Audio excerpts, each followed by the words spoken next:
শ্রমিক নেতা যোগেন দাসଙ୍କ চতুর্থ বার্ষিক শ্রাদ্ধাঞ্জলি সভা। বিশিষ্ট শ্রমিক নেতা স্বর্গত যোগেন দাসଙ୍କର চতুর্থ শ্রাদ্ধবার্ষিকী অবসରରେ যোগেন দাস স্মৃতি কমিটি আনুকূল্যে গুরুবার সন্ধ্যায় স্থানীয় অতিথি ভবନରେ অনুষ্ঠিত হয়েছে। বরিষ্ঠ আইনজীবী বিজয় কুমার পাণিগ্রাহী এ শ্রাদ্ধবার্ষিকী অবসରରେ আয়োজিত শ্রুতি সভার অধ্যক্ষতা করে।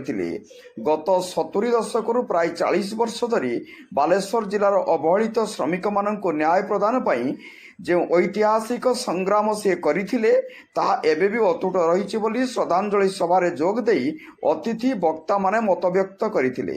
ବରିଷ୍ଠ ଆଇନଜୀବୀ ତଥା ସ୍ମୃତି କମିଟିର ସଭାପତି ସବୁନାଥ ମହାନ୍ତି, ସ୍ୱର୍ଗତ ଦାସଙ୍କ ବାଲ୍ୟବନ୍ଧୁ ଆଇନଜୀବୀ ଶରତ ଚନ୍ଦ୍ର ପାତ୍ର, ପୂର୍ବତନ ବିଧାୟକ ପ୍ରଦୀପ୍ତ ପଣ୍ଡା, ଓକିଲ ସଂଘର ସଭାପତି ମନୋଜ ନାୟକ, ସ୍ୱର୍ଗତ ଦାସଙ୍କର ସହକର୍ମୀ ଗୌରାଙ୍ଗ ପାଣିଗ୍ରାହୀ, ସୁରେନ୍ଦ୍ର ପଣ୍ଡା, ଅଧ୍ୟାପକ ରତ୍ନାକର ସିଂ, ମଧୁସୂଦନ ବେହେରା, ନିରଞ୍ଜନ ପରିଡ଼ା, କବି ଅଭୟ ଦାସ, ଡାକ୍ତର ଶାନ୍ତନୁ ଦାସ, ସ୍ୱର୍ଗତ ଦାସଙ୍କ ପତ୍ନୀ ମିନତୀ ଦେବୀ, ପଡ଼ୋଶୀ କାହ୍ନୁଚରଣ ଦାସ, ଜାମାତା ଅଧ୍ୟାପକ ଅଭୟ ଦାସ ପ୍ରମୁଖ ମଞ୍ଚାସୀ ନଥାଇ ସେମାନଙ୍କ ବକ୍ତବ୍ୟରେ ସ୍ୱର୍ଗତ ଦାସଙ୍କ ସ୍ମୃତିଚାରଣ କରି ଶ୍ରଦ୍ଧାଞ୍ଜଳି ଜ୍ଞାପନ କରିଥିଲେ।